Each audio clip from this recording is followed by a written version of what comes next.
Okay, it's going to be a review of WCW Bash at the Beach 1998. The reason I'm reviewing this show is because they're going to show a documentary on ESPN about the Chicago Bulls and Michael Jordan's last season with them. It's a 10-part documentary. It looks like the best thing that has ever come out. So I'm really excited about it and happy that they, thank God that they moved it up. So it gives people something to talk about, especially ESPN. So they actually touch on Dennis Rodman, ditching practice and going to WCW, and Michael Jordan even touches on pro wrestling questions in this documentary. So it's so that's the main reason I wanted to do it now. It kind of got me in the mood to actually watch the show because the Rodman behavior issues was a huge part of the documentary. So yeah, so that definitely wanted to touch. I always wanted to check out this main event, and this is my two favorite things in the world, basketball and wrestling.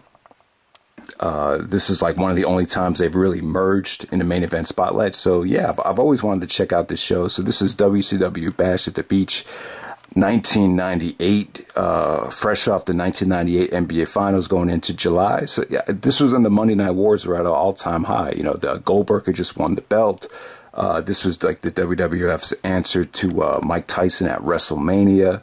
I remember in practice, people were, talking about, Dennis Rodman and Karl Malone being part of the main event. I remember them talking about Sable taking her top off the same month. So, yeah, that both companies were trying to constantly counter and, get people talking. And that's exactly what this show did right here. Okay, so when I was watching this show, I was kind of amazed at how much talent WCW had at the time. But the one thing I did notice was the crowd. And it kind of hit me, I've always criticized WWE for changing wrestlers, and WWE constantly takes a lot of criticism for watering down guys. But when you watch a show like this, you can kind of see, why they do some of the things they do, because, some of these matches, it just felt like a collection of talent. This is a collection of wrestlers that have proved themselves in other places. And like for a lot of these matches, like the crowd just doesn't care. So I think, you've always heard Vince saying, when you appeal to the masses, you have to change. And so, yeah, so you could see the side effect of not trying to appeal to the masses with a lot of the, wrestlers on this card. So let's get right down to it. I'm just going to try to, I don't want this to take up too much time. I want to kind of breeze through the undercard here because this was not a good show. This show definitely didn't live up to its potential. It's not a bad, there's so much talent on this show that I can't say it's bad. There's just nothing on here that's worth watching, from a wrestling standpoint. Like if you want a 4-star match, this is not the show for you. All right, so next up, our first match tonight, you had Raven taking on Perry Saturn in a Raven's Rules match. This was probably the craziest match all night.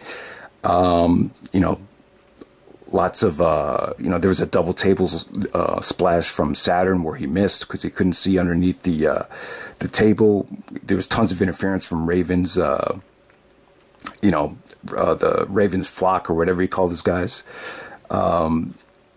These were two guys that during the invasion, really struggled. So you got two former ECW legends in the WCW opener here. And, I just thought this was a weird way to open up the show. It's a Ravens Rules match, so it's very hardcore influenced. I just feel like a match that had this much tension, this much chaos to it, I'm just in favor of being saved later on, during the show. All right, so next up you had Juventud and Guerrera taking on Billy Kidman, or Kidman at the time. And yeah, like I said, this is just an example of, two really, really talented guys wrestling their asses off, and the WCW fans just not really caring. Like they were only popping for spots. Like you saw Kidman do like a spine buster off the top rope. Juventud Guerrera is a hell of a worker. I've always found him really talented. He busted out a lot of beautiful hurricanranas. I mean, the guy has talent. What's always hurt him, I remember Jerry Lynn just trashed him for just having a bad attitude. You know, I think he actually hurt Jerry Lynn. So yeah, I've always heard about attitude problems from Juventud Guerrera, but yeah, both guys probably had the match of the night. The problem is you just felt like the fans were only popping for spots, and there was no emotional investment in either guy. Next up, you had Stevie Ray, Booker T's brother, taking on Chavo Guerrero. The match ended by submission, by handshake. Chavo didn't want to wrestle the match. So this is just one of the things that just leaves you scratching your head, because this is just like too much. If you do Eddie versus Chavo, just put all the focus into them. So you had Eddie Guerrero taking on Chavo Guerrero. This match was actually released on the Eddie Guerrero story, so most of you guys have probably already seen it. But this was a hair versus hair match. At the time, Eddie Guerrero was really hated. Eddie Guerrero had no matter where Eddie would be, you could put him on Mars and he would still have a great connection with the fans. But at the time, he was really hated. Tons of Eddie sucks chants. Chavo wasn't over as a babyface. You could just tell as the match progressed, the fans just lost interest. You know, they really didn't care about Chavo. Even though he was the face. A pretty dangerous spot with the scissors. Chavo actually had the scissors, and Eddie Guerrero schoolboyed him as he had the scissors in his hand. But you know, maybe because these guys, grew up together, they trusted each other to actually wrestle with scissors. But that could have been a nightmare. Maybe take an eye out right there. Chavo lost. He actually shaved his head. So yeah, man. I don't really think Eddie and Chavo had any great matches in WCW or WWE. Obviously, in the WWE, Chavo got jealous and turned on Eddie. And WCW was kind of the opposite. So next match, you actually had Konnan with Lex Luger and Kevin Nash taking on Disco Inferno. Yeah, this is probably the least engaging match of the night. It went really, really short. Konnan, I remember him from LAX. Like the first time I saw Konnan, he was the manager of LAX with Homicide and Hernandez. He's got great mic skills, but the thing I didn't know, he's a great submission wrestler. He busted out some unique, Mexican luchador submission I had never seen before here to get the pinfall. But what's interesting is Konnan actually taught Bret Hart the sharpshooter, which is crazy. I mean, you would think, maybe Stu taught it to him, but it was actually Konnan. So isn't that crazy? Next up, we had the Big Show, a.k.a. The Giant, taking on Kevin Greene. Kevin Greene is a former linebacker in the NFL, and it seemed like WCW did that from time to time. They just bring in former football players because they wanted the job after the lifespan is very short for NFL players. Big Show looks really unhappy here. I mean, I think this must have been around a time where he was angry about not being paid what he deserved. He looked like he was in really good shape back then, but he was in the NWO. It seemed like everybody was in the NWO back then, but yeah, Big Show won with the choke slam. The match was a little bit, maybe 5 minutes too long for me. But yeah, next up you had Chris Jericho out there cutting a heel promo on Dean Malenko. Dean Malenko was actually suspended at the time, so he couldn't compete for the Cruiserweight Championship. Then Rey Mysterio comes out and makes a return. Apparently Rey Mysterio tore his ACL and his meniscus, and he had to have reconstructive knee surgery. So this is his first match back. So that's cool. Once again, this is another match that I've seen a long time ago. They actually released this on Rey Mysterio's first DVD. So I saw this back in 2003, and yeah, not as good as you would expect. Nowhere near the work that they did in the WWE. Maybe Mysterio and Jericho had better matches than this in WCW, but this definitely wasn't the one to watch. I mean, the cool thing about this was Mysterio doing the Hurricanrana off the top of the lifeguard chair. That was a pretty memorable spot, but Dean Malenko came out and distracted Jericho, so Mysterio got the victory there. But yeah, this was in the heart of Chris Jericho's awesome heel run in WCW, Mysterio's first match back. And then next up, you had Booker T taking on Bret Hart. Bret Hart was also in the NWO. I'll tell you what, even a dumbass would know not to put Bret Hart in the NWO that quickly. Watching Bret Hart in WCW, depressing, man. It just felt like a WWF guy in a WCW ring, and man, it just felt, it just looked awful. It's just another day, another dollar in the WCW company. So yeah, Bret Hart actually took out a chair, put the figure 4 on Booker T around the ring post, and that's pretty much how it ended, by DQ. You would think Booker T and Bret Hart could have an amazing match, but not really. So Goldberg actually won the WCW title from Hogan a couple weeks earlier at the Georgia Dome. Or I think it was actually the Nitro before this show. So his first title defense was against Mr. Perfect, Curt Henning.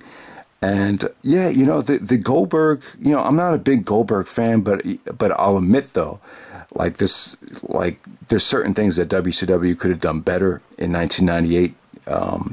I do think because Goldberg was that hot, he should have main evented the very next pay-per-view, but because of the situation, you know, you understand it. But yeah, also I don't think Goldberg should have lost the title that soon. He lost it in 1998. There's no way you should have him losing the belt in 1998. I think WCW had an awful 1999, so you got to run with that undefeated streak going into 1999, and they didn't do that. I think Kevin Nash won the belt in December. So yeah, Mr. Perfect, at the time they called it the Henning Plex. They didn't call it the Perfect Plex, but he did hit the Perfect Plex. He did some work on Goldberg's knee, but Goldberg still got his, you know, generic victory there. And yeah, like I said, another match that I've seen before. Like you have a lot of star power on this show, so you know, Goldberg and Mr. Perfect, Booker T and Bret Hart, Mysterio and Jericho, Eddie and Chavo. All those matches have been released on WWE compilations. So, you know, most of you guys have probably seen about half of this show already. So next up you had Hollywood Hogan and teaming up with Dennis Rodman to take on Diamond Dallas Page and Karl Malone in the main event here. So yeah, I mean, what can I really say about this match? Yeah, so, you know, Rodman's an interesting cat, man. He, you know, he's a 5-time NBA champion. He won 2 with the Pistons. He won 3 with the Bulls. You know, he's one of these guys that, you know, he's not like an offensively talented guy. You know, he was someone that knew his role, did his job. He did the dirty work. He was a great rebounder, best rebounder ever, and great defender. He would get inside guys' heads. Just do a lot of dirty things on the basketball court. He would do the things that you needed. Like if you had 2 great scorers, like a Jordan and Pippen, he was perfect for that team. He was perfect for the Pistons. But he's a very sensitive person too. You know, I just saw a Rodman documentary. He had a very, very tough life. You know, his mother kicked him out of the house. His father left him. You know, he was always made fun of growing up. You know, girls used to tease him about his looks. You know, he wasn't like your typical, you know, he wasn't like a hip hop fan. He kind of felt rejected by his own race. So he turned to like, you know, rock music and Pearl Jam. So he's an interesting cat, Dennis Rodman. You know, he really had this rebellious image. And, you know, that first year with the Bulls, like his popularity just exploded. You know, he wrote a book, he dated Madonna, he became a icon, even though like in terms of basketball skill, he wasn't very good. He was a great athlete. And, you know, he was someone that was willing to do the dirty work, which is exactly what you need to win. And, you know, Karl Malone, you know, what can I say about Karl Malone other than he's a, you know, one of the best basketball players ever. You know, he was, you know, one of the best power forwards ever. Very, very strong, very hardworking. I would say Malone had a great attitude, just in general, especially for this match. And, you know, the 1998 NBA Finals was, you know, it was a great series because of what happened with Jordan. You know, Jordan kind of, you know, that game 6 in Utah, you know, him making the game-winning shot, him stealing the ball from Malone. That was a huge opportunity for Malone to, you know, you had 2 games left in Utah. All you had to do was win those 2 games. But, you know, Michael Jordan was just too much for him. You know, it was an iconic way for Jordan to end his career in the 1998 NBA Finals. One of the best ratings ever for an NBA Final. I think the best rating ever. And, you know, in that Finals, like Rodman and Malone, I don't know if a lot of this stuff was planned, but in the Finals, Rodman did a lot of dirty things. You know, there was one sequence where they kept knocking each other down.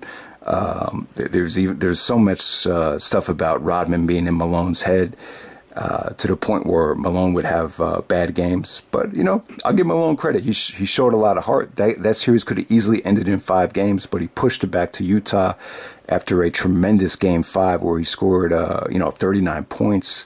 So yeah, you know, and then you have that whole storyline where they talk about in the documentary where Rodman wasn't showing up to practice to show up for the Nitros. So that became a big storyline, which they'll touch on in the documentary.